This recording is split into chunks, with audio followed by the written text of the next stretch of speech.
Yaki wonten timbalan nggih. Jumbuh ngendikanipun Kanjeng Rama. Nggih. Bilih nalika semanten Kanjeng Rama Prabu Indrawati paring dawuh menawi negari Indrawati wonten wujuding kuda sembrani ingkang mangka ngamuk punggung Suratamtaha damel risaking sangya para kawula tuwin karang pradesaning mapan tapel wates negaring Indrawati paman. Nggih. Wonten sabdanipun ingkang Rama ingkang paring dawuh dhateng ingkang paman ing garba ruji. Kuda sembrani ingkang nedheng amuk menika kala wau boten wonten ingkang dipun keparengaken hamenggak tuwin damel sirep pengamukipun kuda sembrani kejawi amung anggir kusuma kilatmaka ing parang Garuda. Menapa mekaten paman? Nggih. Monggo slaminipun gesang kula menika dereng nate nyepeng wujuding pusaka. Miwah kula dereng nate manjing wonten ing peperangan. Dinten samangke gandeng sampun dawuh menipun Kang Rama menawa jengandika anggir badhe selak. Mangke menawi jengandika badhe anyelaki tan wandi sak mangke badhe nampi dukanipun Kanjeng Rama. Lajeng paringipun kula aturi ngasta jemparing. Kuda dipun jemparing. Menawi boten kenging sakengingipun kula boten saged jemparing. Waton lisanipun wujud kuda kula kinten saged kenging wonten ing dadanipun kuda menika. Nyuwun pangestu paman ngatos-atos nggih anggere kusuma wilatmaka.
Pangening palanggana gelar pandhan muncar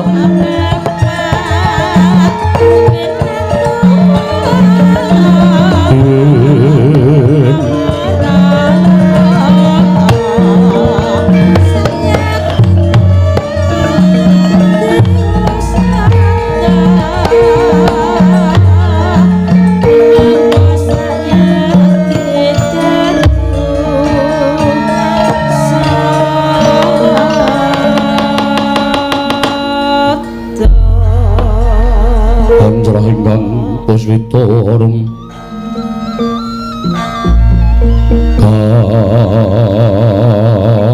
kasiring samirana mrek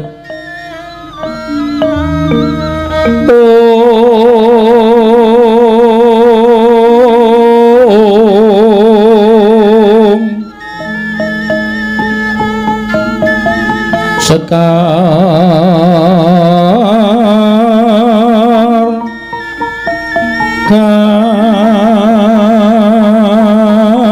kadung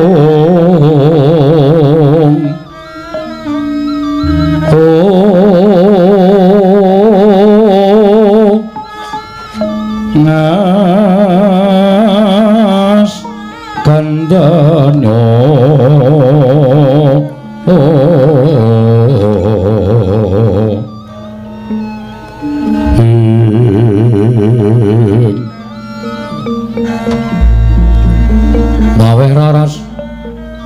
maning driya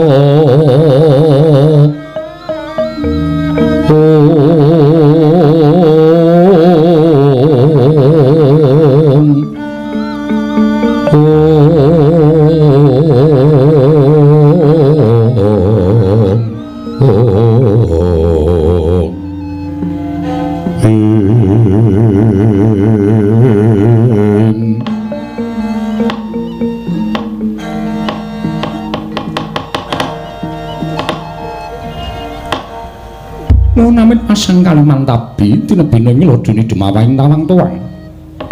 Mboten kinten yen turung nggih ngamuk menika kala wau jebul pangijawantahipun Sang Hyang Bathari Dresanala.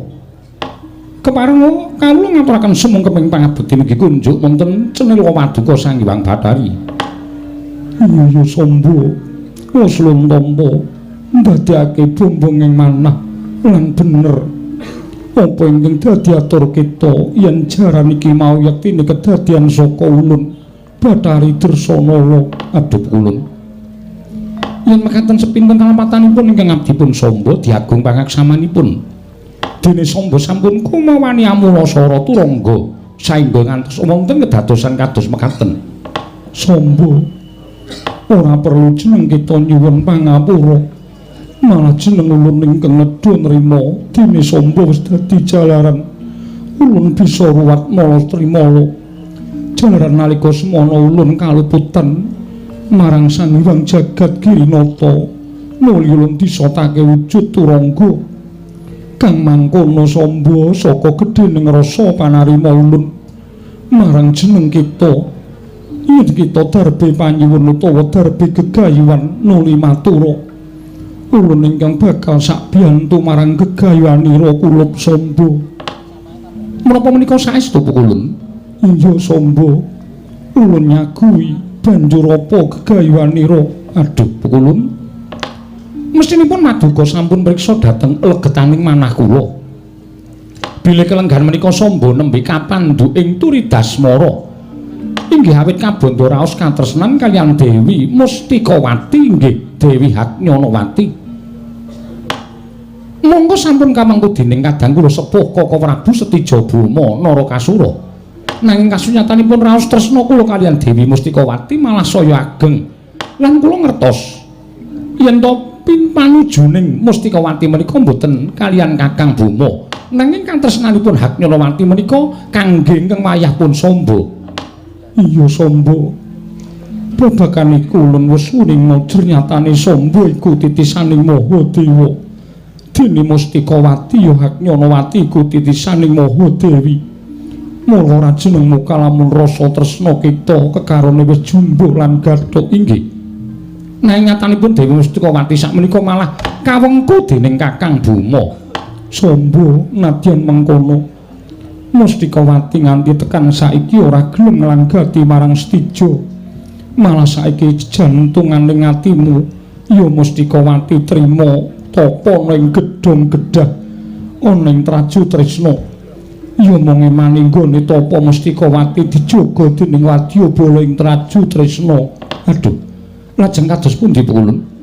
Menawi kula badhe kepanggih kaliyan diajeng Mustikawati, jernyatanipun raos kapang menika sampun boten saged sinayudan.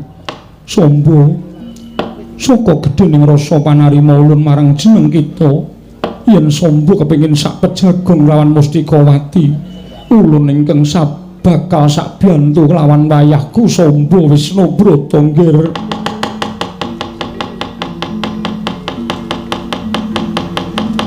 Kacarian putra lamun kawekasan yeka wis anggeni maya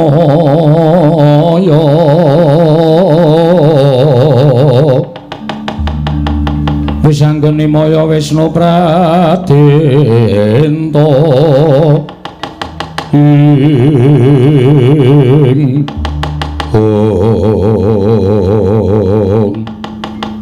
matur sembah sewun nuwun ing tanpa pepindhan pukulun.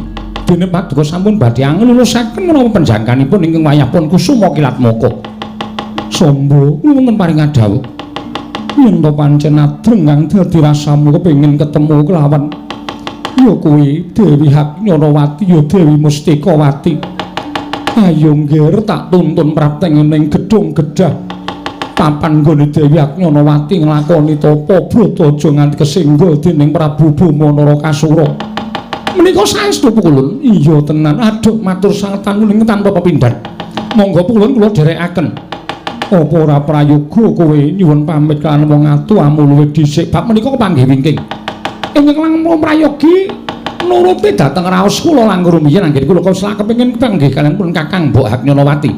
Monggo Pukulun kula ingkang badhe andherekaken tindakipun Niwang Pikulun Bathari Dresanala. Ulun ngambah dirgantara tutna ayang-ayanganing ulun Bathari Dresanala niki wis taken dawuh paduka kula.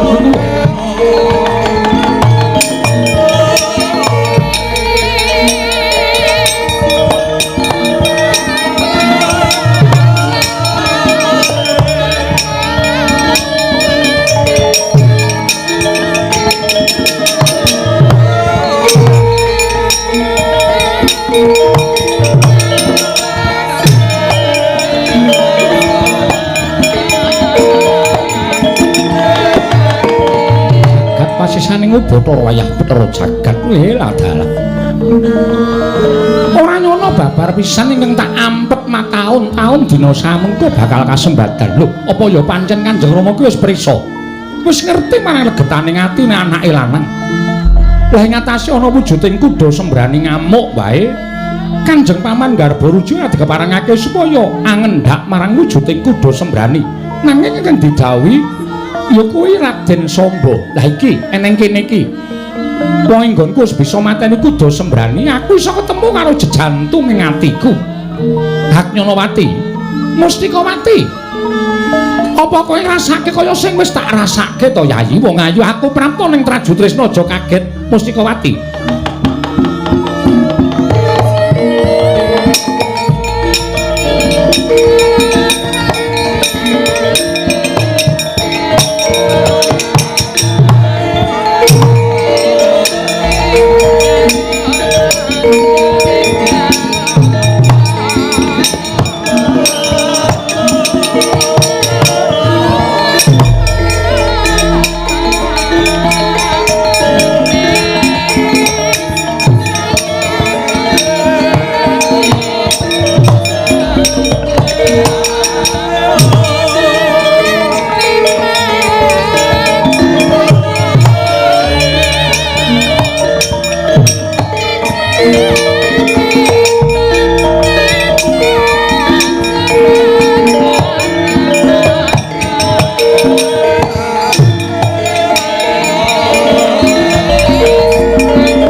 Yutama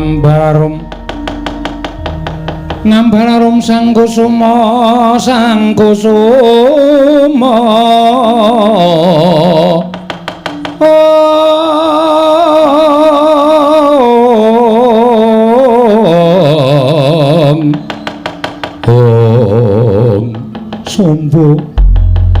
kaya wis lunas nggonku maringi kanugrahan kelawan sira kuluk. Wis ndak prapta sarta wis ndak terake nganti kowe prapta ning gedung Gedhah.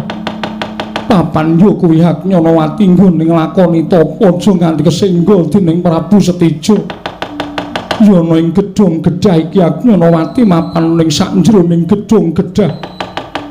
Nanging aja pisan-pisan kowe wani narbuka utawa mbukak korine gedung Gedhah iki yo nggir.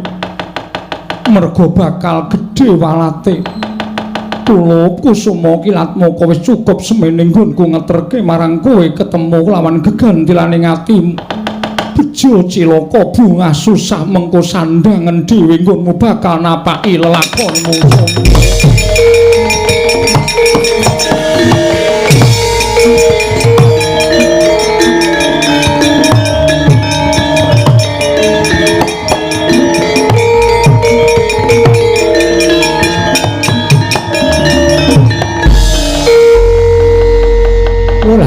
iki. Mongko nalika semono aku wis seneng banget mergo ora wurung aku bakal ketemu karo gegantilan ing atiku. Memani ing atiku jejantung ing rasaku ya kuwi Kakang Mbok Haknyonowati.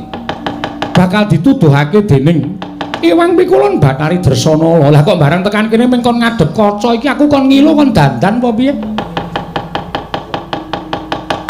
Ora ana wujuding Kakang Mbok Haknyonowati, ora ana wujuding Kakang Mbok Mustikawati. Ning tetha dawuhing Iwang Pikulun Dresana yen to Kakang Mbok Mustikawati mapan ning jroning gedung gedhah iki. Mara coba aku tak nimbali karo Kakang Mbok Mustikawati. Kakang Mbok Kyai Haknyonowati Mustikawati apa pancen Kakang Mbok mapan ana ning jroning gedung gedhah iki? Kakang Mbok Mustikawati, Kakang Mbok Haknyonowati. Apa ora kleru iki swaraning Raden Samba? Pengendikan Raden Kusuma Kilatmaka, apa sampeyan Raden Samba putra Indrawati? Wah, lah modar aku tenang ning jero kono tenan Kakang. Kakang Mbok.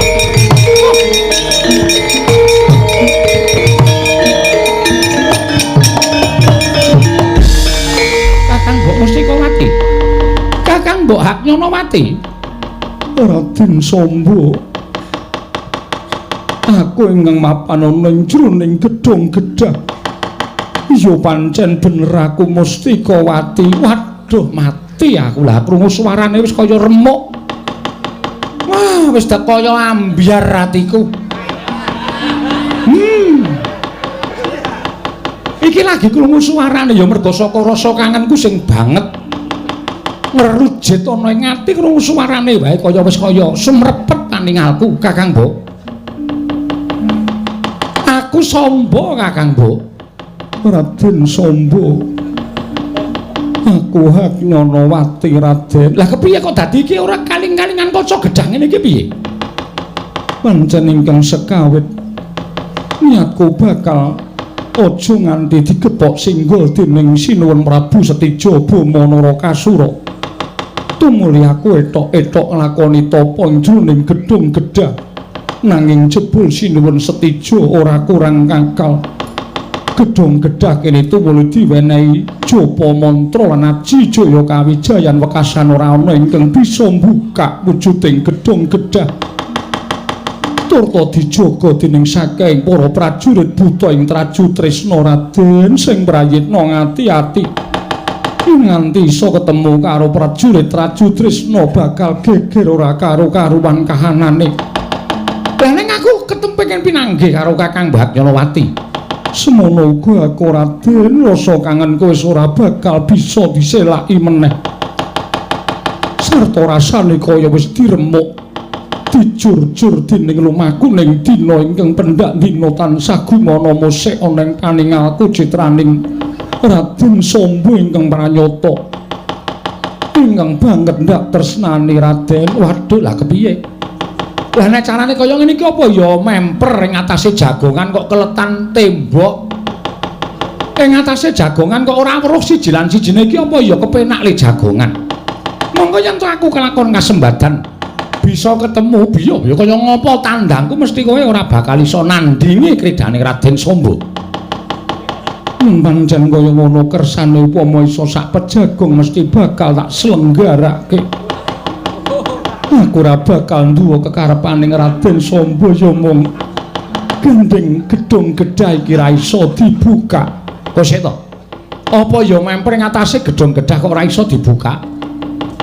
Ngendikaning Prabu Setija, gedung gedhah iki iso jebol iso dibuka yen to sranane kudu dibuka nganggo pusaka loro cacahe. Pusaka apa? Pusaka apa? Ngendika Kyai Haknyonowati margake aku ingkang bakal ngupaya. Pusaka loro cacahe siji senjata cakrangka loro. Wujuding pusaka nenggala. Yen pusaka loro kuwi digunakake mbuka wujuding gedung gedhah iki bakal kasembadan. Raden Samba ketemu karo Haknyonowati. Lenggah sing sekeca. Nek perkara pusaka loro kuwi gampang. Kowe ora ngerti entus senjata cakra kuwi kagungane wong tuaku nenggala kagungane wong tuaku. Kanjeng Rama ora maningake senjata cakra srana nggonku mbukak gedhong gedhah iki wae mbuh dadine negara Ndawati.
sangka kumenyar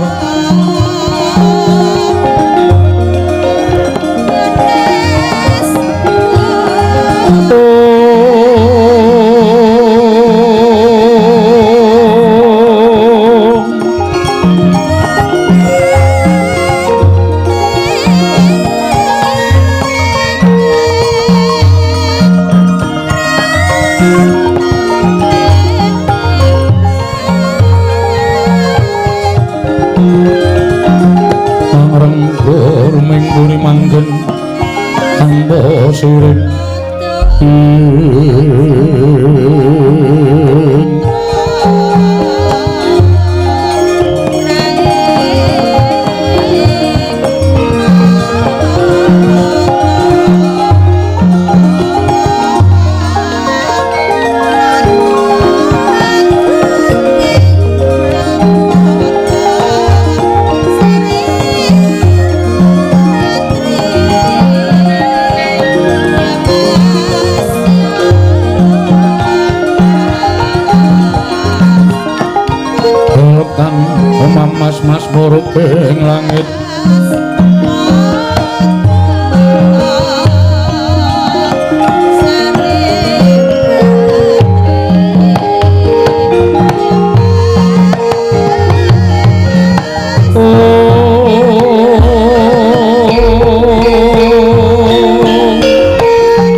kasidhem. Hawi kena pasti silat meriwang jagat karana sirang tondo kawisisaning bisana. Sono sinamung namung wis temas standun lambang kudu jinantur tutur. Katelo tulat-tulat nelat ing waradya winusita napa prameskara karana gitu ing jaman purwa.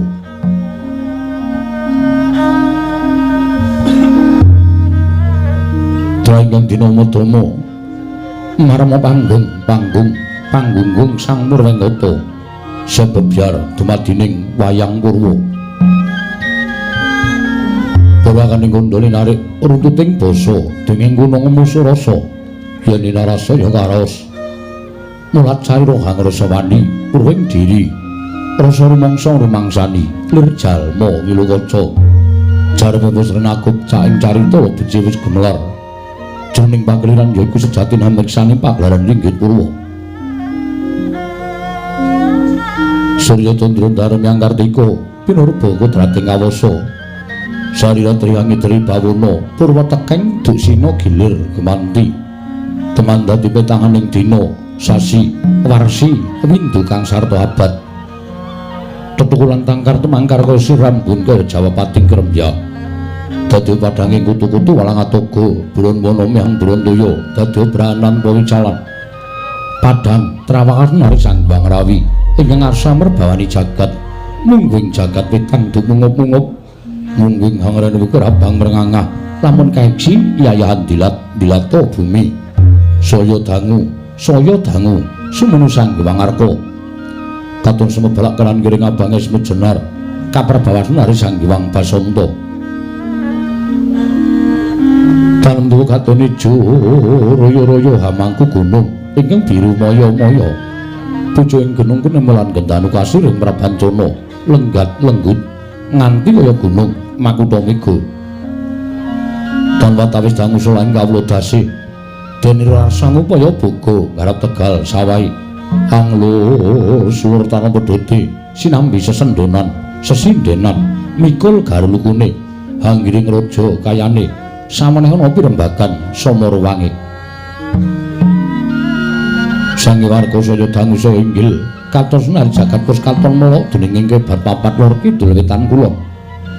Sunari jagat kang samrebut yudha rebut tejo rebut kekuwung parambene tatan ana ing kemadani kekuwunging praja ing Dwarawati ya ing Dwaraka ya ing Jenggala Manik.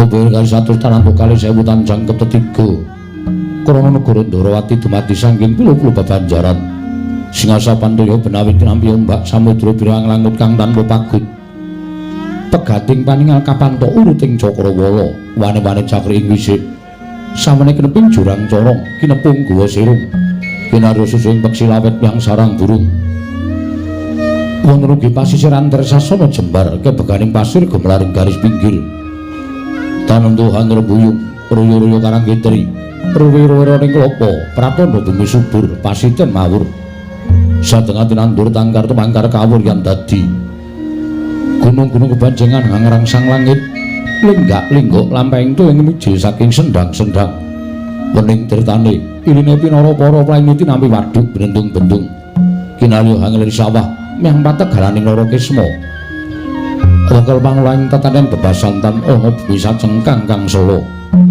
sadaya tiranduran tantu kang ora kapi tandya Bathari Sri Aglaring Pasabinan yayah Urmi Sari kang pinangku pertiwi pategane nunggu pulo jengang rumping gogodhongane ambyet wae nganti kaya manglung-manglung wit-witane polo kependhem polo kesimpar polo gumantung sadaya tanku jiwa cinawi tukulan kang mawek kasarasaning diri ingon ngono Jaya pitiwin sang Rembaka lamun sang Aglaring pangonan lamun wanci serap surya samya mulih marang kandange dewi-dewi datan ana carane kandhang nganggo kinancing palang lebet tepi saking tindak Durjana Cuti samya sayek saka kanthi akarya luring nusa bangsa tuwi negaring Dwarawati ana gengibanging gunung Hanggung reksa mrih lestari ron tumurun trah tumerah sadaya dadi reganing lingkungan langkung-langkung lampun tinaliti jalma samu sampet ing sanggeman sepen saking tindak sangsaya sinangsaya tebing wada winada anane amung samat sinamatan daya dinayan sawiji-wiji mapan jati ning jiban ingkang piniji temawujud manunggaling cipta rasa karsa hambabar karya kenging dirasake negaring Durawati nalika swara kingancik marang jaman kencana panjang kunjung pasir pawukir loh jinawi gemah ripah karto tata turaharja dasar negara gedhe bari padang jagat dhuwur kukusi turta ado kuncarane turta kasusreng manca praja lah sinten to wau ing asta wisaraning adil projeng Durawati menang ngucapno dasa namaning Sang Nata dasaraning 10 nama mestani jejuluk Sanala Prabu Sri Bathara Kresna ya Padmanaba ya Sasra Sumena ya Harimurti ya Sang Wisnu Dewa ya Sang Wisnu Murti ya Sang Danardana ya Sang Kesawa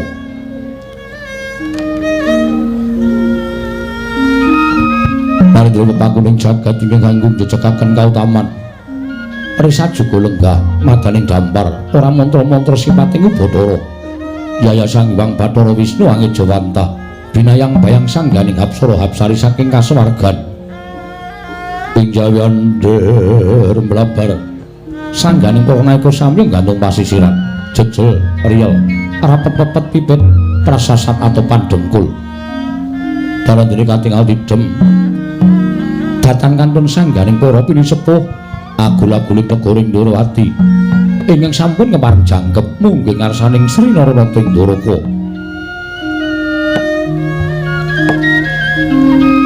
ingkang sampun kepareng nerpepeh pindha sata matarangan suku janggut teken dodo mabukuh Susilastawa menika to warnane putra nata satring parang Garuda Raden Samba ya Raden Kusuma Kilatmaka bagus citrane receh pangandikane pengawak menjangan ketawang kanggo mastuti dawing Sang Sri Narayana mila datan mung lamun tansah cinaket dening lenggahing Sang Buminata Raden Arya Samba mengeraken gegedhik tetanggulaning kewuh praja ing Durawati satring garba ruji Raden Arya Setyaki ya Singa Mulang Jaya ya Bima Kunthing ya Tambak Yuda ya Yuyudana ya Sang Wresni Wira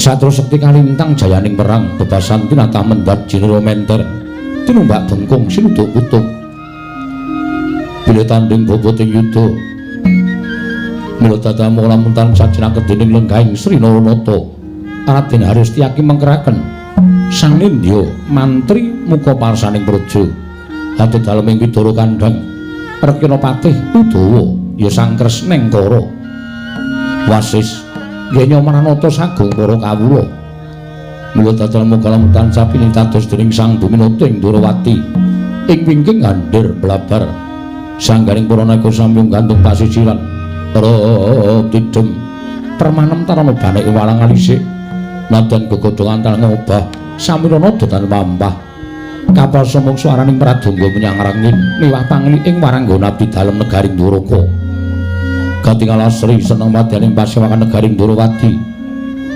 parandene sak mangke dereng wonten miyos sing pangandika saking nata ing Dwaraka Prabu Sri Bathara Kresna badhe tambuh sangganing para nayaka Bayana wigati apa dene Sang Sri Narayana dereng kepareng amadhara pangandikan dadak sakeleng mangke kawis ing arawipun nata agung ing Mandura Sang Nata Prabu Baladewa irwis nyomang minggah Datulaya ya kapiyuk rerangkulan kelawan ing krayi sigra lenggah jajar lawan Sang Buminata anyarengi swaraning bendi munya mangungkung Kajina Beli Sang Nata ing Durawati arsa medhar pangandikan dadi kumangul jeling pangandika Sang Nata ing Dwaraka ing dereng kababaring lisan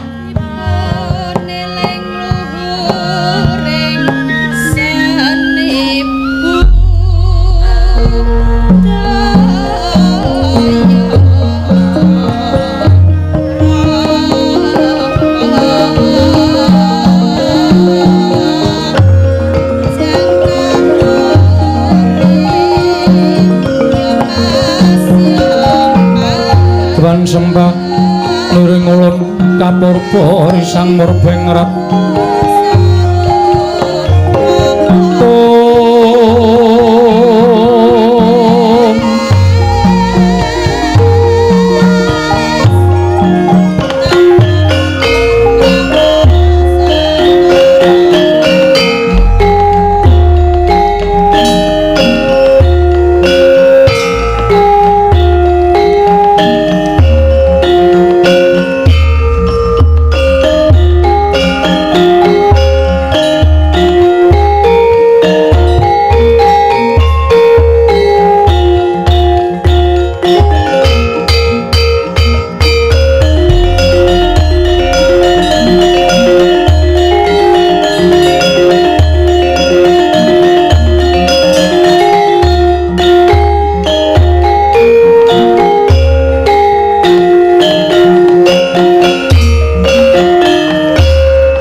Anon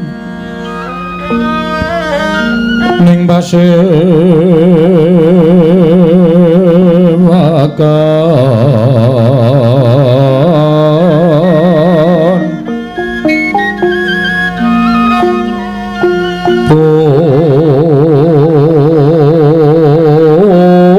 busana maneka warna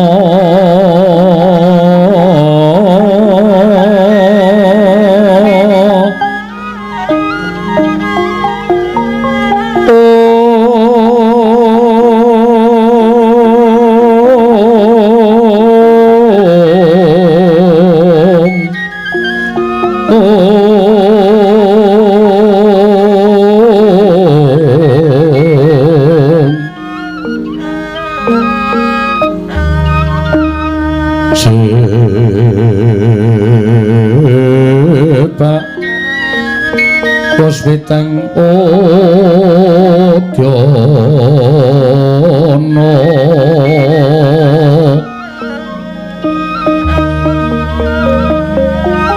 Miang Panjra Sarwa Rukma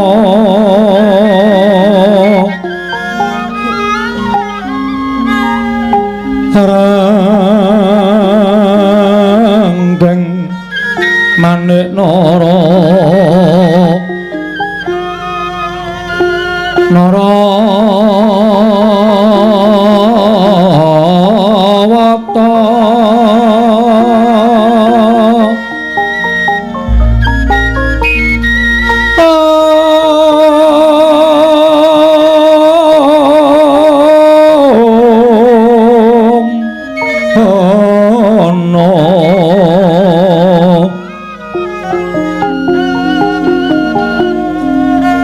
Prabanya kang sumirat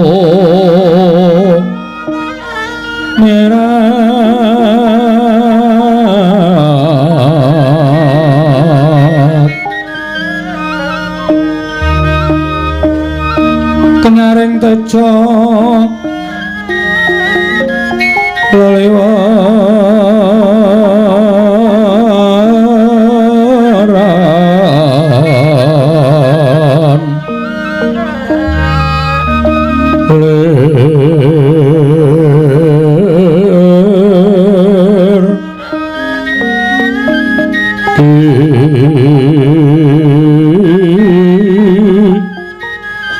sisiring tadit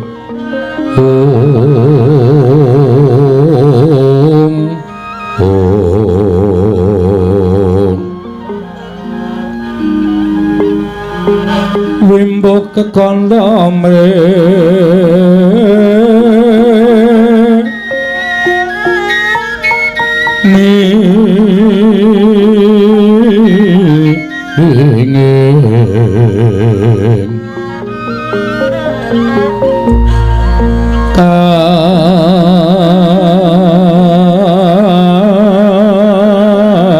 tiuping maruta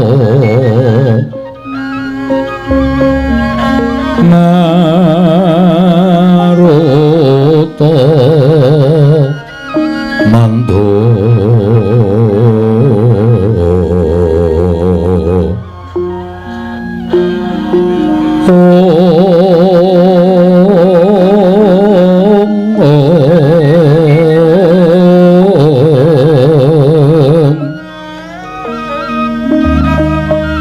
sabaran mangambar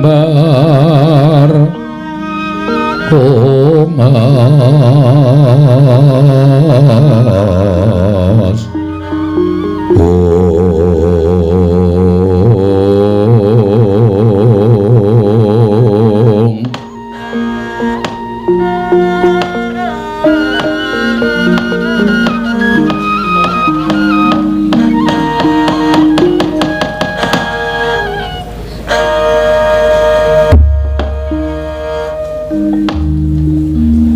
Sukmana Madin lho iki ana sasmintaning sun jagat wasisaning Ubathara Kakang Pati Udawa Ayo ndadekake kaget sira Kakang Pati Udawa ingsun piji mangarsama Kakang Pati Udawa.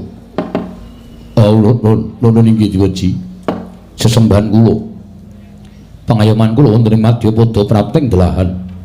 Wanter sabda paduka Gusti kula ingkang sinuhing Ndarawati. Wonten ing jawisan kuwatos sing manah pindharan salomba pinanjering alun-alun kumitera caruk maras. Nanging sareng wonten ngarsa paduka tebih saking raos kemarasan. Sinuwun wanter sabda pangandika paduka ing abdi kepatihan cumadung dawuh. Kakang Pati Udawa iya.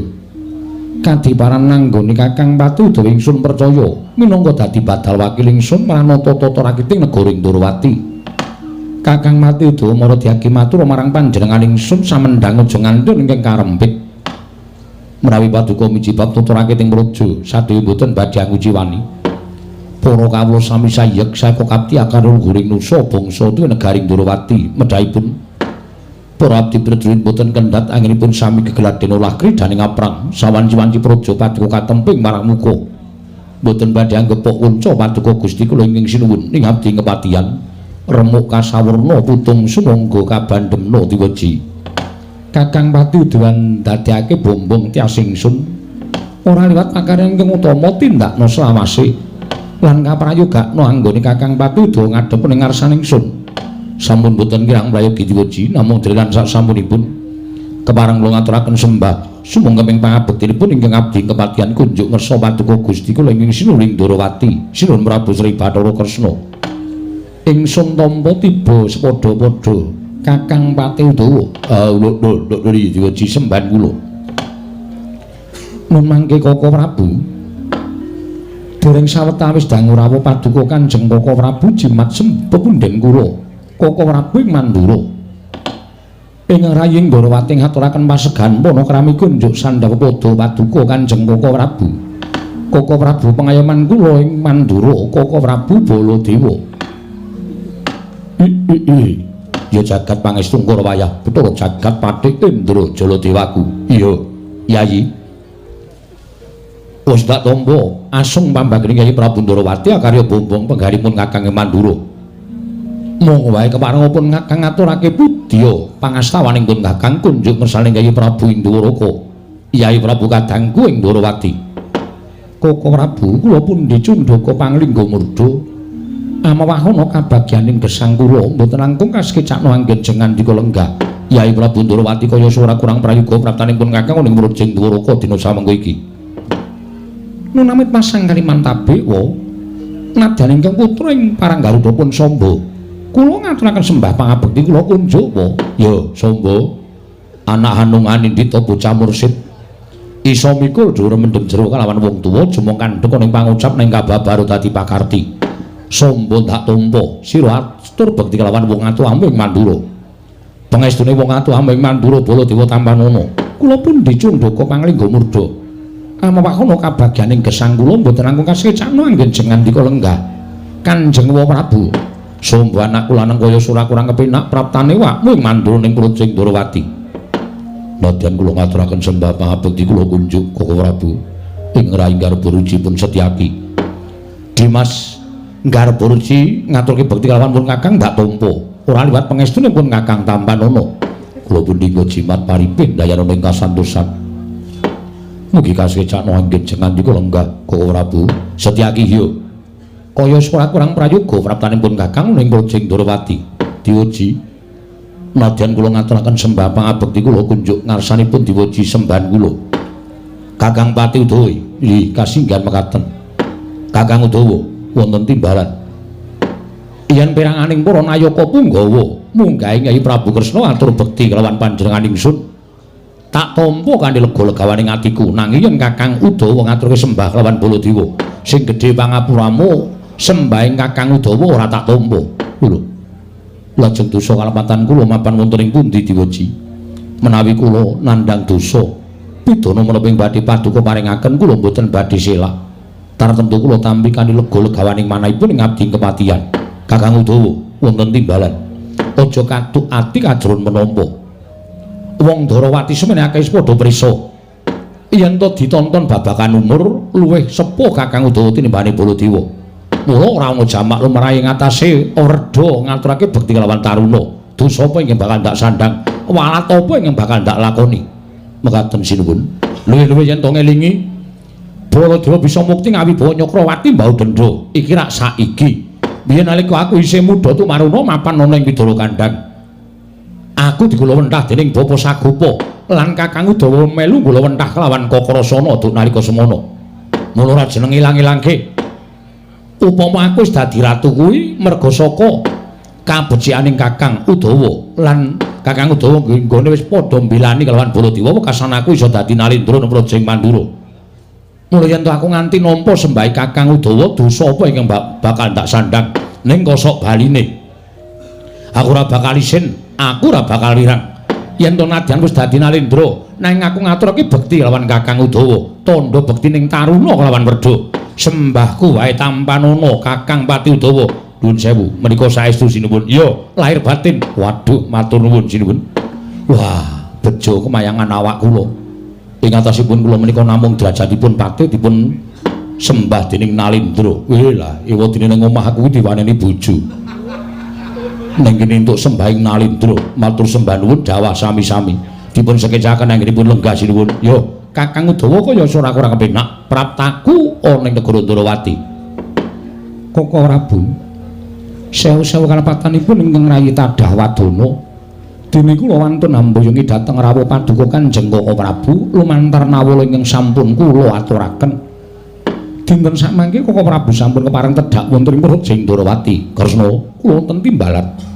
Sumengka sawaningipun Kakang ing Mandura. Daya-daya prapteng Praja Ndarawati nuruti nawala ingkang nalika semana.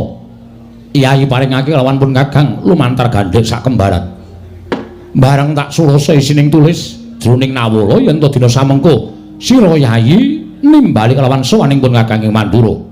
Gandheng saikipun Kakang wis sowan ning Praja Ndarawati, apa to kang dadi wigatine? Yen kepareng sarta diwenangake kapireng dening sangganing para nayaka Punggawa, gage Wedarna ning jroning Datulaya. Nanging yen to wadi tumraping para kadang sentana, ayo Yayi ndak derekake manjing jroning kedaton pepanggihan caturne to kelawan pun Kakang ing Mandura.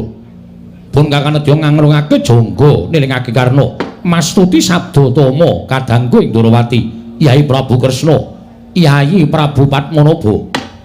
Handra ingkang puspita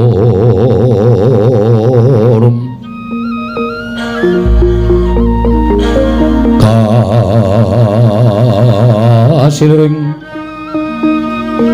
samirana mrih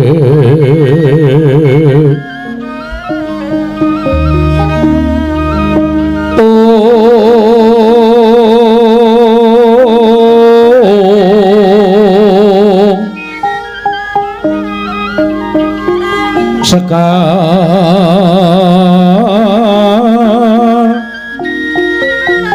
katung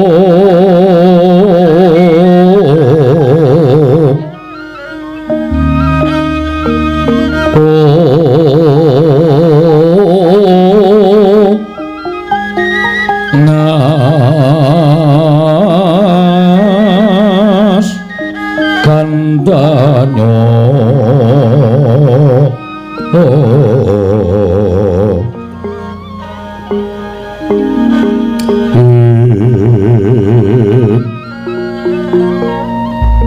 maweh raras renaning driya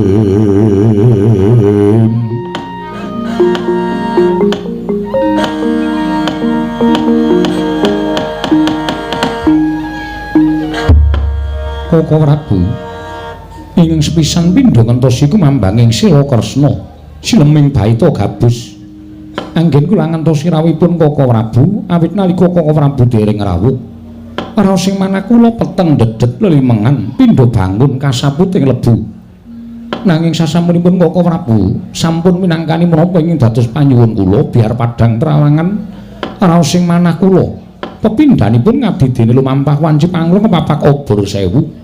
Krana saking pandugi kula inggih namung Jengkaka Prabu ingkang saged pinangka dados damar pepajar pepetenging manah kula. Ingkang mekaten saestu diagung pangaksamanipun bilih arawipun Kaka Prabu sanget kula pondhongi wonten negari Ndorowati. Yayi, kula wonten timbalan. Nadane ingkang Raka ing Mandura diagung pangaksamane Yayi Prabu dene semurandat nipun Kakang minangkani keparing Yayi Prabu. Nanging iki malah ndadekake gumune pun Kakang marang Siadi lan tuwuh tandha pitakon jroning batine pun Kakang ing Mandura. Apa ta sababe? Krana kang wis-wis Yayi iku tukang madhangake kang nandhang pepeteng lempengake barang sing bingkong mbabati marang arungkut. Nanging kok iki beneh lawan padatan sajayana wigati maragage mangambal-ambal aturipun Kakang iki aneng wigati apa Kresna? Kaka Prabu nggih. Jimat semban kula Kaka Prabu pengayoman kula panci mboten kados ing kelenggan menika. Ingkang rayi saestu nandhang pepeteng ingkang kados mekaten duka Kaka Prabu. Kalenggan menika negari Ndorowati kados nampi cobaning Jawata krana wonten wujudipun turangga sembrani ingkang ngamuk adamel geger temah para kawula ingkang kapengkal turangga alit nandhang sakit agengipun dumugining sirna. Kaka Prabu ingkang saged ndadosaken petenging manah kula pramila Kaka Prabu kula rawuhaken menika supados paring sabda tama mrih pajaring lalampan menika jagat Dewa Bathara. Lah kok teko aneh-aneh temen lakone? Ora. Jaran sembrani mau jane saka ngendi? Kok mung mingkal-mingkal wae nganti gawe Rajapati. Kula nuwun nggih, kula dereng mangertos. Krana turangga menika wonten Ndorowati neneka tanpa sangkan. Ya, mestine Yayi Prabu banjur dawuh marang Nayaka utawa Wadyabala Ndorowati supaya nyirnakake kuda mau. Inggih sampun. Kula sampun dawuh kelan atmaja kula Samba supados nyirnakaken jaran menika kala wau. Lah, yen ngono putramu Samba wis sowan. Prayoga enggal didhawuhi sarta ditimbali kepiye munggo lelakon ingkang dumadi ana ing sakjabaning rangkan goring Ndorowati. Kaluhuran sabda paduka Samba nalika pun Rama dawuh marang jeneng sira supaya nyirnakake jaran mau Purwamadya wasana piye nggih nuli matura. Nggih, Rama Prabu. Mun didhawuh paduka Kanjeng Rama Prabu kula saha Paman Setyaki sampun mapakaken turangga menika. Nalika semanten dawuhipun Paman Setyaki bilih nampi sabdanipun paduka Kanjeng Rama Prabu bilih turangga menika kula ingkang kedah nyirnakaken. Ya, pancen mengkono. Kasinggihan. Nalika semanten tumuli turangga menika kula dawahi wujuding jemparing temah rebah sirna. Nanging elokipun jebul turangga menika namung salah kedados Kanjeng Rama. Sak sirnaning jaran badar sejatining wujud rak ngono to kuwi. Inggih kasinggihan mekaten widodari saka kayangan Bathari Dresanala lan ya merga sira Samba wis bisa dadi jalaran ruwat mala trimaning Bathari Dresanala Samba banjur nyuwun pambiyantu supaya bisa dilarapake ana ing taman Kaputren Traju Trisna sing pamriye Samba bisa sak pejagung kelawan Mbakyumu Dewi Mustikawati. Ya ngono apa piye? Iya kasinggihan mekaten. Rama malah sampun prisa. Ya, yektinipun Rama wis pirsa. Mulanipun Rama dawuh kalawan jeneng sira Samba supaya nyirnake jaran mau, supaya sira isa bisa rumagang karya kena kanggo tepa palupi. Yen to dadi anak ratu mono aja mung enak-enak kapienak. Aja dadi bocah ingkang mugungan munggah umpaan. Nanging jebul tinemune wal saka gendongan mrucut saka kudangan. Samba, ingsun pitayakake dawuh marang jeneng sira. Nanging sira malah gawe bribi ing perkara. Sira malah wani ngewat marang Dewi Mustikawati. Sira ngerti yen iku Mbakyumu ipe krana Haknyanawati iku wis kawengku dening kadangmu tuwa ing Traju Trisna. Inggih. Nanging nuwun sewu Rama. Najan dipun selakana nyatanipun kula kaliyan Kakang Mbok Mustikawati menika sampun sami-sami tresnanipun lan malah sejatosipun Kakang Mbok Haknyanawati sekedhik kemawon boten gadhahi raos tresna kaliyan Kakang Bima. Pramila kula lajeng wantun manjing taman sak pejagong kaliyan Kakang Mbok Mustikawati menika kala wau Rama Prabu. Samba, kula wonten timbalan. Nadyan kepiye wae iku jenenge nerak pacak nerajang perbatang. Sira kula pus nerajang ngangger-angger, sira wis wani ngrusak pagerayu. Samba, apa mun Rama nate mulang marang jeneng sira kang mangkono iku kok dadi sira nerak pepacuh? Monggo pun Rama wola-wali wis paring dawuh marang sira Samba yen gedhe pangarep-arepipun Rama marang sira bebasan ana tembung taruna ngungkulana bapa. Pangajaping pun Rama sira ora mung pinter nanging uga piguna, ora mung piguna nanging kudu pilah, ora mung pilah nanging ora pilih-pilih. Uga tak arep-arep sira kudu bisa ngedoi marang piyala, uga sugih igo lan partikel lire, kudu bisa murakabi marang bebrayan, kulina nanjakake marang kepinterane supaya bisa sumrambah ing akeh. Banjur pilah, tegese sira iku putra ratu, dene anak ratu kudu netepi tembung mapan nggawa empan. Inggih.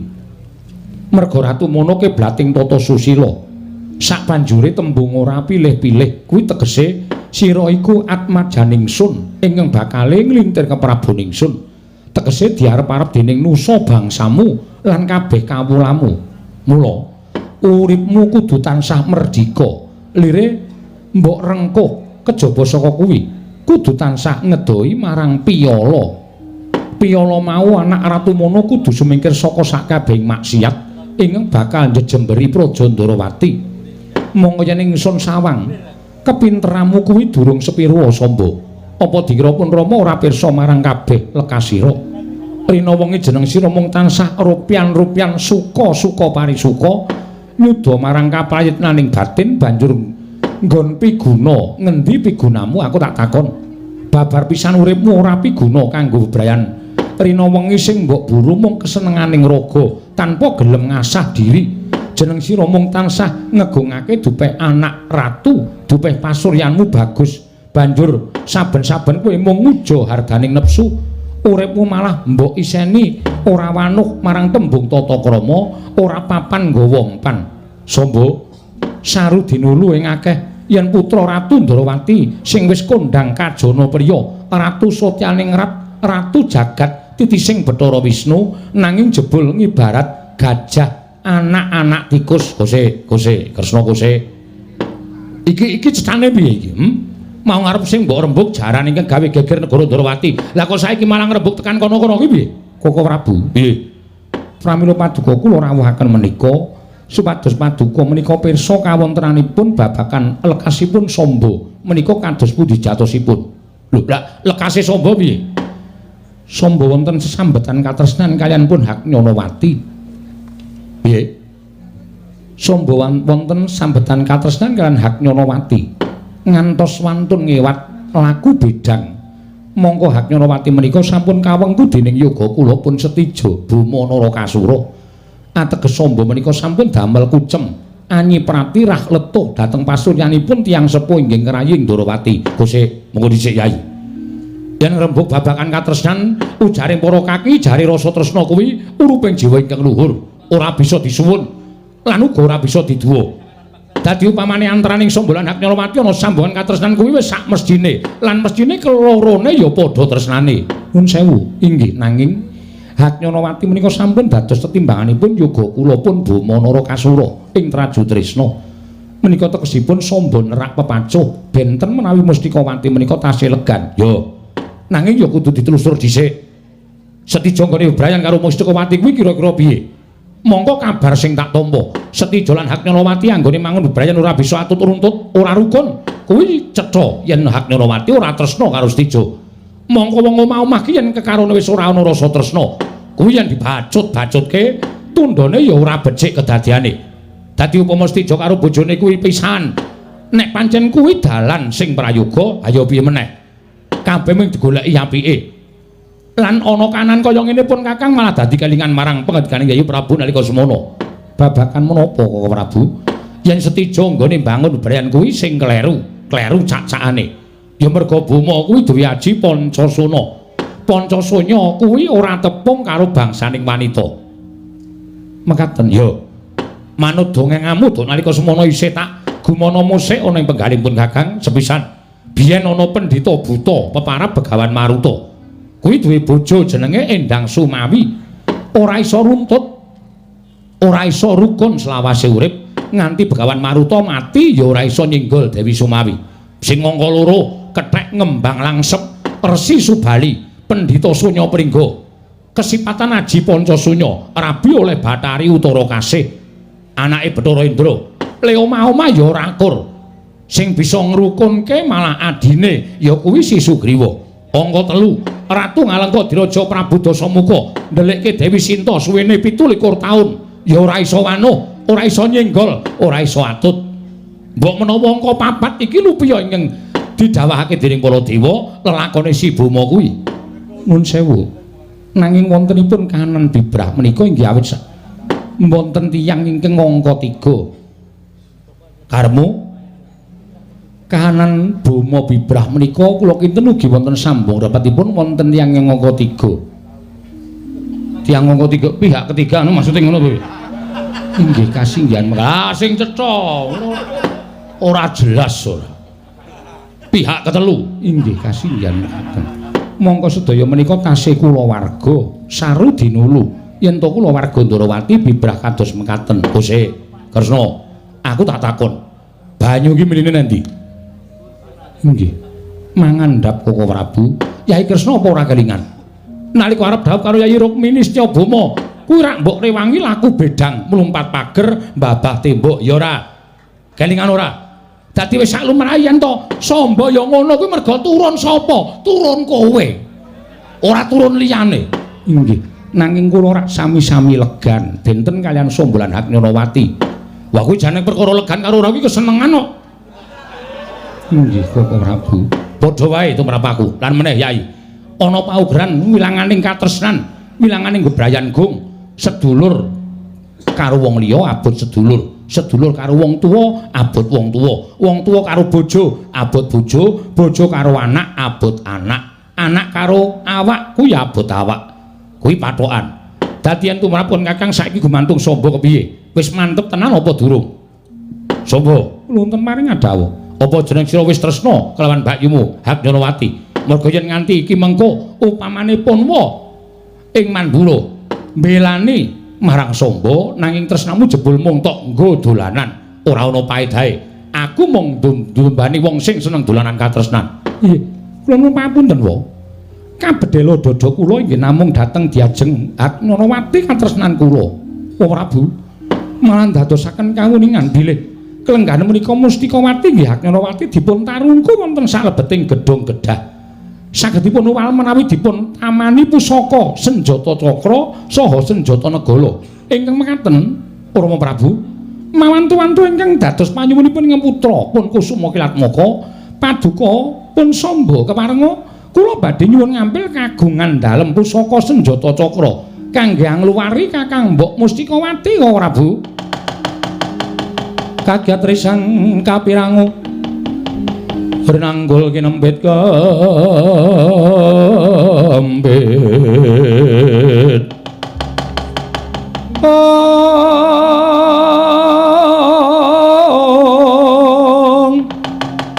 dosang reknaning bawana yasi tukang walang ati yasi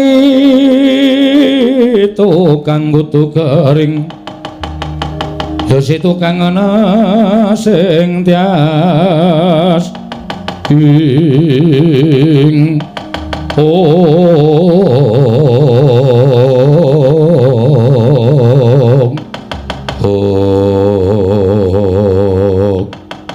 Samba kutung ing nalar lan debengkul ki ya sira iki kudune sira tanggap marang kahanan iki.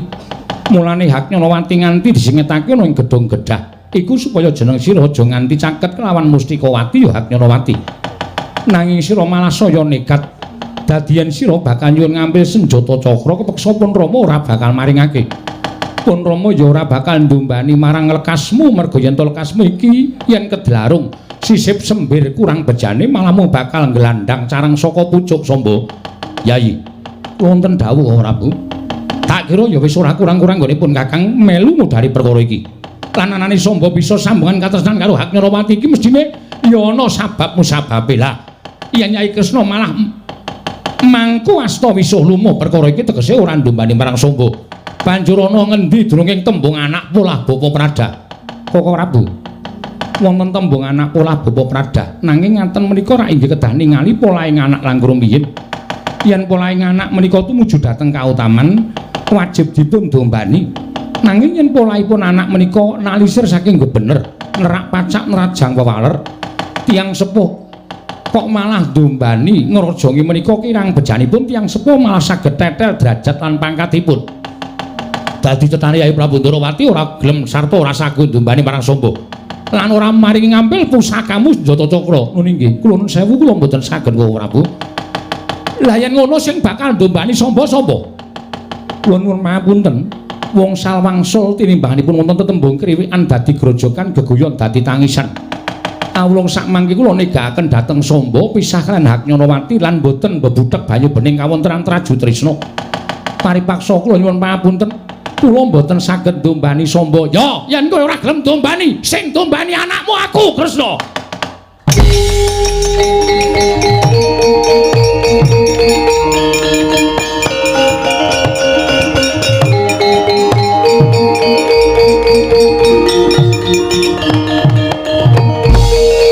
Kok ora ngantos kejut raos sing manah kula. Dene mekaten ya sing pangandika Paduka Kanjeng Koko Prabu.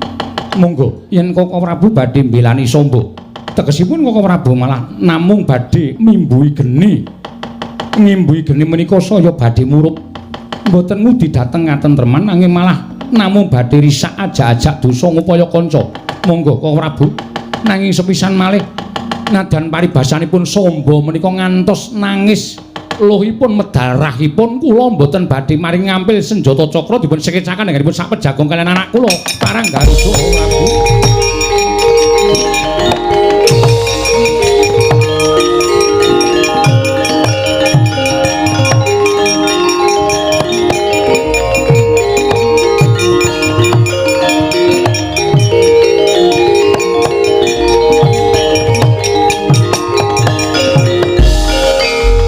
Poto mirah kingsun prihatin waspagung mijil tuwu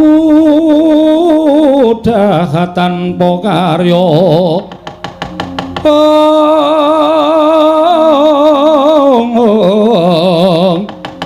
senggang rena mekan Gusti gelung rena sak sekarnya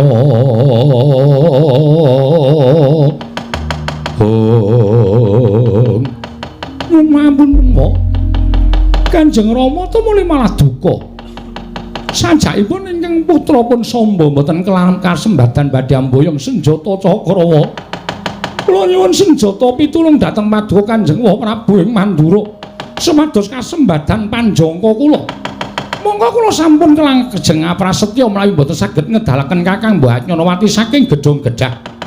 Tumunten kula badhe pados margining pejake mawon sampun boten gina kula gesang wonten ing Madyapada Prabu Gusik sarek aja kesusu wong ngucap kuwi nek nganti dipirengke karo sing gawe jagat mengko ndamel ora prayoga aja sik ngucap sing ora prayoga aja ngucap sing ala inggih ngestaken dawuh aku ngerti wak ming Mandura ngerti kaya ngapa to abote wong nyangga tresna ki paring paribasan kaya dene nyangga bumi inggih sedyaki wonten timbalan Si Adira wis tau tate nyenengi wong wadon to? Nggih, sampun. Rasane piye? Ih, awrat saestu. Kakang Udawa wonten dawuh. Wis tau nyenengi wong wadon? Sampun wong salwangsul. Sok lakon, sok ora, sok lakon menika sampun nelampan gesang menika kados mekaten menika. Menawi pas remen sanget iki mboten kados-kados pancen saben dina saben wengi menika ingkang gumana musik wonten netra menika namung ingkang dipun tresnani. Ning sakit menawi dipun tampik menika sakit. Mula kula lajeng mlebet wonten ing paguyuban sobat ambyar. Aku ora takon tekan semono. Wah inggih kula namung jelasaken sinuwun. Pancen wong tresna kuwi abot. Inggih. Mula wektu dina kuwi aja dikangelan. Kowe tak kandhani. Inggih. Yen bapakmu ora maringake Senjata Cakra ora apa-apa. Ora apa-apa. Ning kowe aja cilik ati.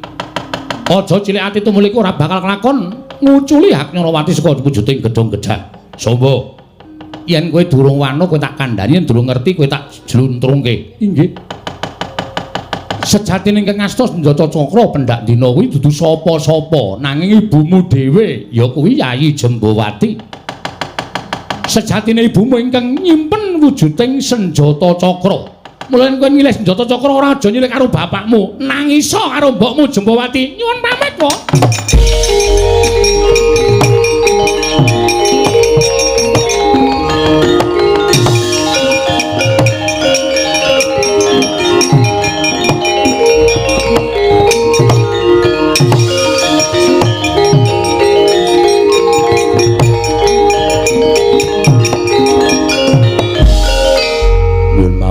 Prabu piye?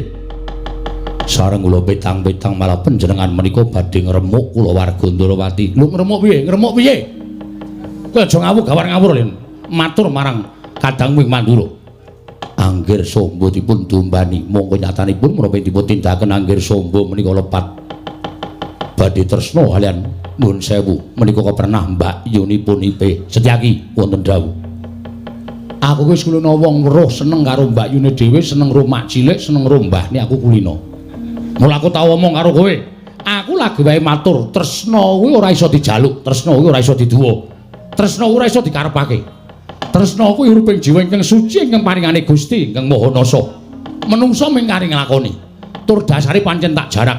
Mergo aku jane ora seneng karo ponakanku sing jeneng Setija Bumanara Kasura aku ora seneng. Kula kuwi tak kandhani. Inggih. Nggo kowe tok.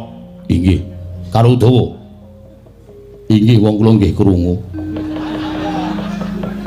Wong iki kandha sapa-sapa jejeki kowe. Ih, mboten sinu, mboten.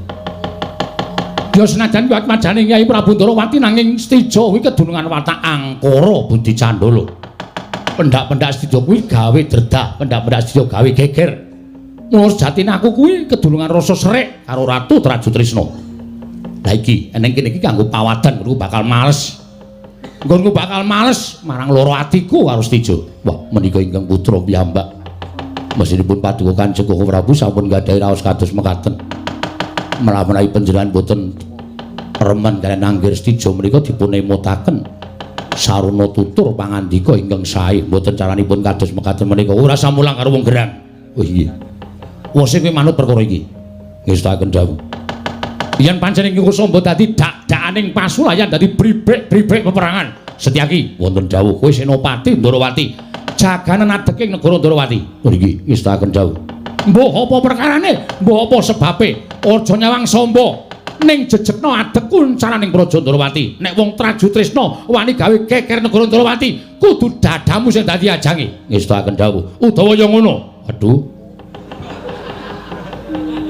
Kula tumut-tumut kudu melu-melu kowe mate. Oh iya ngestaken dawuh. Menawi tiyang Traju Trisna bari damel risak negari Ndarawati, ajangipun alun-alun. Mengsaipun para senopati. Mbok ora caturan. Oh iya sampun. Nunggu tekani Samba. Aku iki bakal ndombani karo anakku lanang. Aja nganti gelo atine Samba. Yen to nganti gelo atine Samba terus golek dalaning pati sapa sing kelangan? Yai Prabu Ndarawati melu kelangan, aku melu kelangan. Kowe yo kelangan. Inggih, mongko kuwi digadang-gadang bakal nyambung sejarah Ratu Ndarawati. Lho nggih, metu Jawa saiki. Sawi kula dherekaken ora Prabu yo.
Caryan putra lamun kawekasan Ika wisanggeni maya Wisnu Pratenta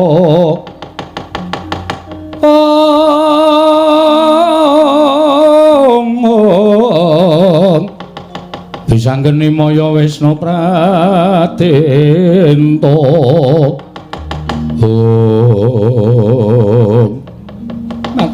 Tobat. Iki ora pangling kaya anakku Samba. Yen ibu wis padake, lah kok kaya larut cahyamu bindi tingalmu. Kawis-tara yen to andamar sasyana wigati apa kula matmajaku bocah bagus Samba. Ibu. Kepareng matur nanging wonten lepatipun ingkang putra diagung pangaksamanipun maduka Kanjeng Ibu. Iya nggih ora dadi ngopo. Sernakna rasa wigih ringa-ringa ya Samba, Ibu. Persajan kemawon. Ingkang putra menika katemben mawon lumawat wonten ing Traju Trisna. Sowan kadang mutuwa anak Prabu Bama Narakasura inggih. Nanging kula jumujuk wonten ing Taman Kaputen. Tobat. Nemoni Mbak Yumu Pihak Nyonowati inggih kaluhuran. Nanging Ibu mboten nginten yen to Kakang Mbok Hak Nyonowati kelenggan menika malah dipun tarungku wonten salebeting gedung kedah. Tobat. Lah kok dadi kaya mengkono? Apa pancen Stijo lan Hak Nyonowati nggone bebrayan ora bisa atut runtut inggih. Perkawis menika nyemanggaken nanging kula sanget mesakaken dhateng Kakang Mbok Hak Nyonowati. Anggenipun kaningaya wonten salebeting gedung kedah.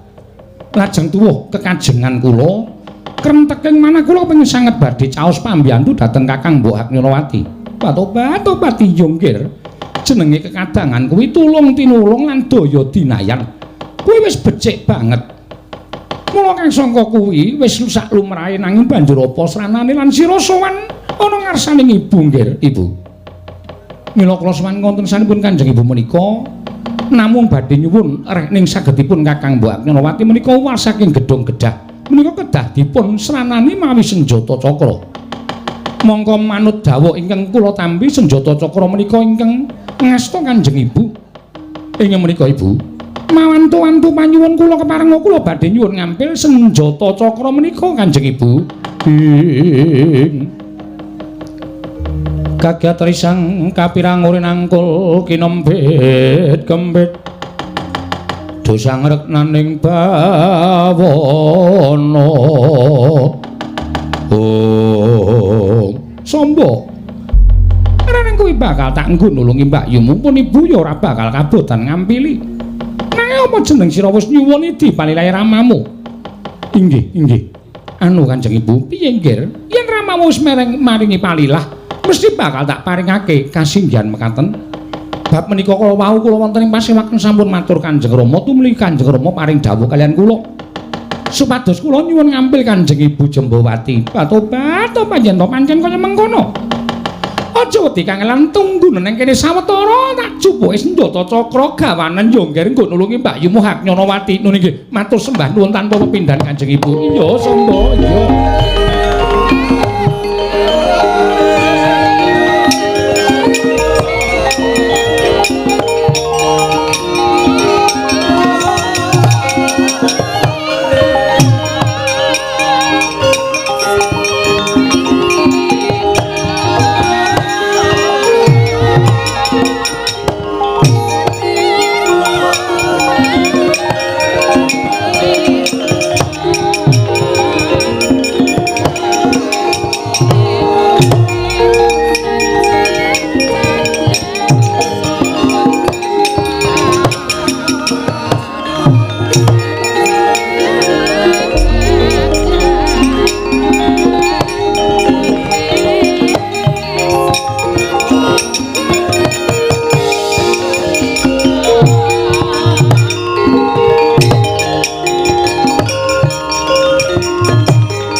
sinayeng manggelung mintonaken Dewi Kramanira kang kumitrane ngasta aning asta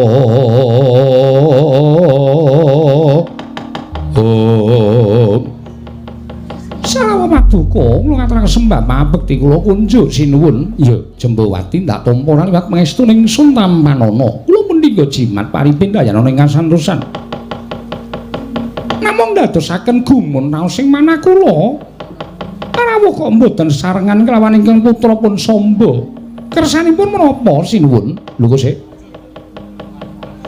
kok dadi mengkono aturmu apa putramu Samba nembe sowan ana ing kene inggih kasinggihan terus wigatine cetha aturipun putra Paduka pun Samba nyuwun ngambil kagungan dalem senjata cakra nyuwun ngambil senjata cakra inggih lah terus nduk paringi ngambil inggih krana manut aturipun Samba Paduka sinuwun inggih sampun paringi dimalilah Gusik to Jembawati kula wonten maring adhawuh mongko ingsun babar pisan ora paring palilah lan ora marengake yen senjata cakra disilih anakmu Samba Yai Ratu pancen sengaja senjata cakra ingsun titipake marang jeneng sira Yayi kuwi yektine mung tak nggum nodi marang Yai Ratu Jembawati nanging lah kok tinemune kowe malah gedhek antuk pidak jempol nebu sauyun ngethek seranggon karo anakmu Samba kula malah dereng dungkap keparingipun Maduka sinuwun Prabu menika paring pangandikan kados makaten menika jlunturingipun kados pundi keparing mbabar ing sejati sinuwun ing Jaja muntap lir kinetap duka yayasinipe netra kocak ngondarandir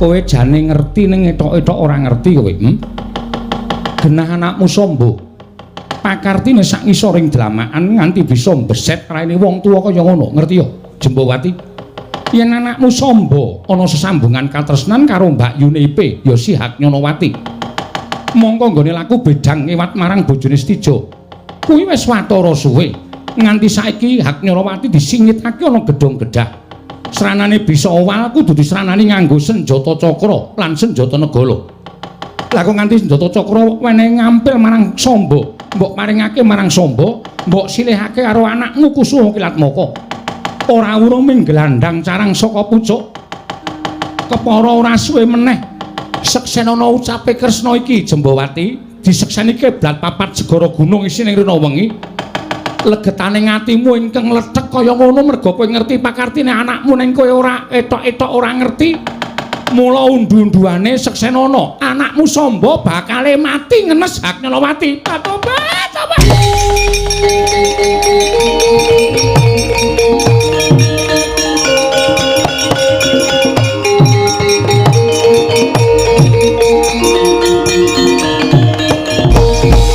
wong bagus wa pijar mawon dan wakula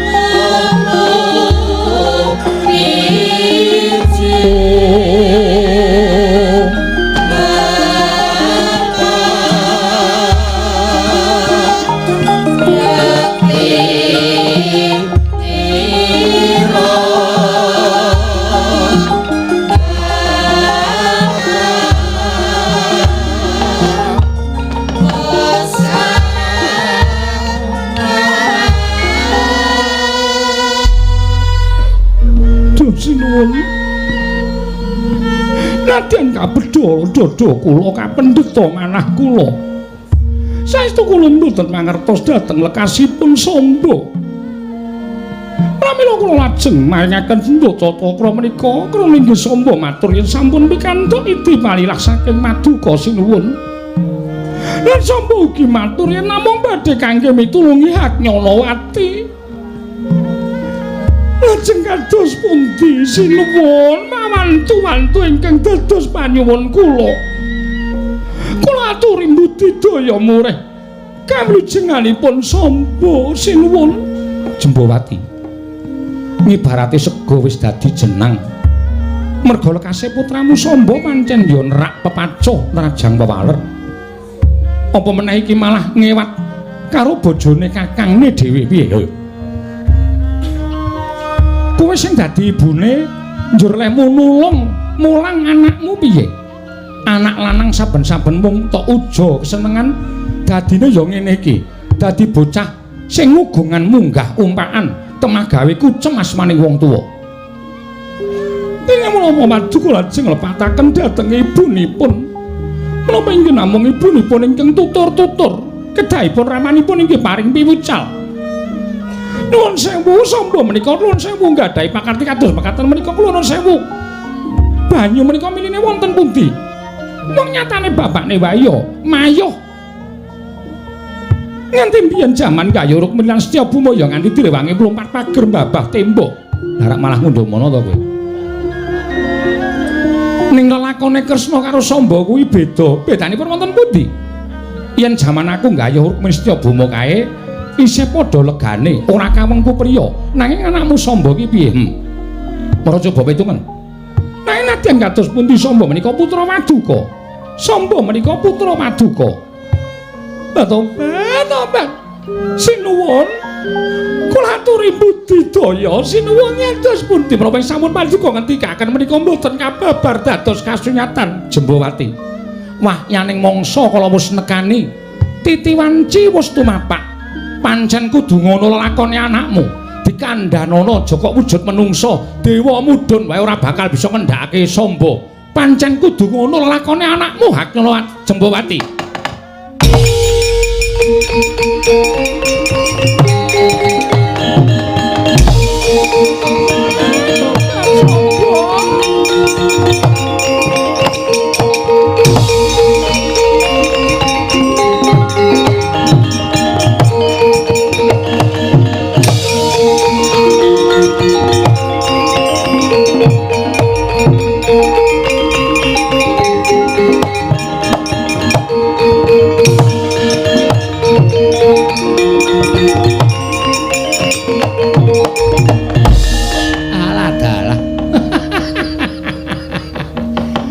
Lah ya pancen bener ngendikane Kyai Sepuh padha ngandhakake yen duwe karep ki aja mung karep tok nanging tekake nggon tekad merga tekad kuwi pok ing karep. Nyatane Samba wis nekat ngonku tresna karo Kakang Mbok Hatnyanawati. Nadyan dipalangono gunung aku bakal mlumpat, diranti mesti aku bakal medhot. Rawe-rawe rantas malah-malah ndak putung. Senjata cakra wis ana tanganing Samba. Wah Prabu Mandura. Panjenengan sampun ngantos nilar dhateng pangandika sampun Paduka aturaken dhateng ing putra pun Samba kula nyuwun ngambil senjata nenggala saged dados rana pepinanggih kan memani ing jejantung kula Wah Prabu.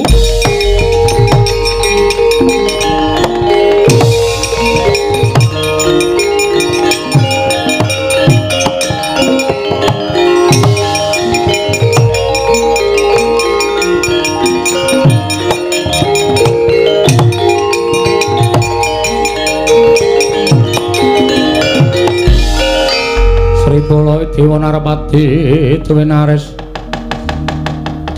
ana Kresna kalangkung tresnanira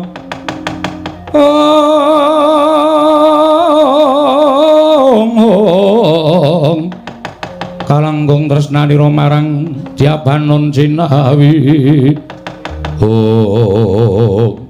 Samba kula penting balane ngadhaw piye entuk gawe apa ora? Ya pangestunipun Kanjeng Prabu Mandura. Kula sampun pinanggih kaliyan Kanjeng Ibu Jembawati. Ibumu maringi senjata cakra apa ora? Iya, pangestunipun senjata saka sakmenika sampun mapan wonten kancing gelungipun ingkang putra pun Kusuma Kilatmaka pun Samba wa. Alah dalah. Ora usah guyu. Wong tuane guyu kok melu guyu. Amargi badhe kasembadan panjangka kula, manah kula remen kok. Lah iya wong sing jeneng arep ketemu karo memani ing ati kuwi mesti seneng. Kasinggihan mekaten. Banjur Wong Prabu sampun ngantos cidra. Lho, Ngapusi apa? Panjenengan badhe maring ngambil senjata nenggala kinarya mecah gedhong gedah. Supados kula saged pinanggih kalian jejantung ing ati kula pun Kakang Mbok Haknyarawati. Lho apa aku mau omong ngono piye? Nun sewu. Panjenengan iki Kyai Sepuh. Ora mencla-mencle sapenake dhewe. Kula menika sampun mantep ngantos kula menika ngapusi dhateng Kanjeng Ibu dosa menapa ing badhe kula sandhang ning perkara dosa ora tak pikir. Sing baku kasembatan panjenenganipun Samba. Kanjeng Ibu maring dawuh apa kowe wis nyuwun palilah wong atuhamu. Sampun, Rama sampun maringaken. Monggo janjanipun Rama dereng paring palilah. Menika ateges kula sampun doro dhateng Kanjeng Ibu. Dosane anak karo ibu menika mboten saged dipun apunten ngantos dumugi jaman menapa kemawon kedah dipun apunten menawi anak menika sampun mlebet wonten ing pasiksan neraka ya mani. Kula sampun ngiklasaken. Nek Kanjeng Prabu mencla-mencle nuwun sewu saniki ora ana anak karo wong tuanane ming Samba karo Prabu Baladewa. Ayo. Rupak wani jembar wani. We. Bocah iki mendem tenan. Lah kok dadi wong tuane malah ditantang. Panjenengan sampun paring dawuh. Mboten maringaken. Nuwun sewu, paripaksa kula peksa. Lho, wani tenan karo aku. Sing tak wedene wah, glandang nenggala legane.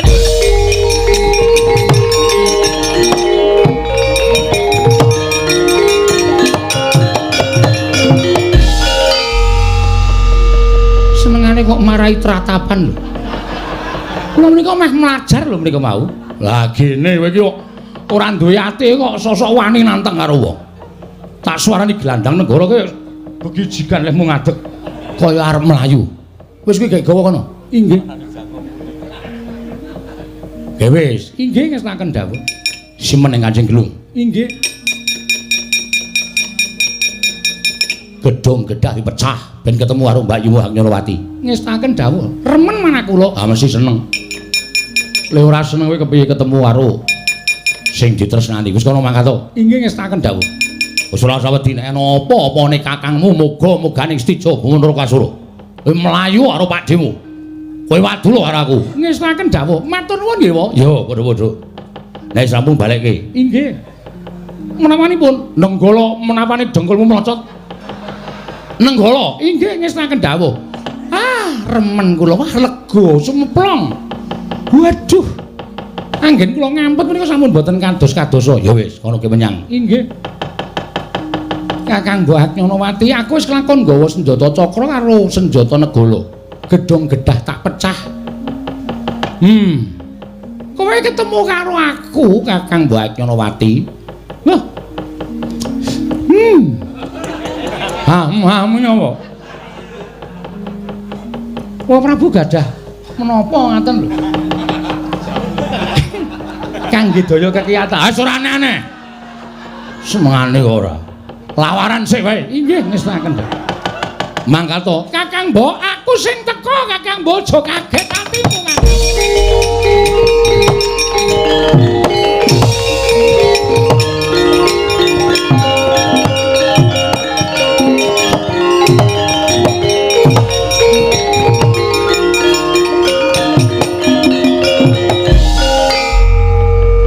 Pikir-pikir aku ki jane ya luput.